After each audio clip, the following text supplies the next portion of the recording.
اعوذ باللہ من الشیطان الرجیم، بسم اللہ الرحمن الرحیم۔ السلام علیکم ورحمۃ اللہ وبرکاتہ۔ سعودی مفتی اعظم کون سا وظیفہ کرتے ہیں؟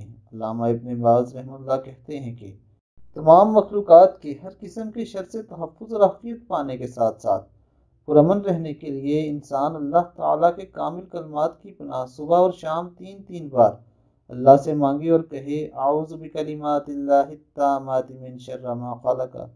ترجمہ: میں اللہ کے کامل کلمات کی پناہ میں آتا ہوں اس کی تمام تر مخلوقات کے شر سے، اس لیے کہ ایسی روایت ثابت ہے جن میں ان الفاظ کو عافیت کا صبر قرار دیا گیا ہے۔ اس طرح صبح و شام یہ الفاظ بھی پڑھے: بسم اللہ الذی لا یضر مع اسمہ شیء فی الارض ولا فی السماء وہو السمیع العلیم۔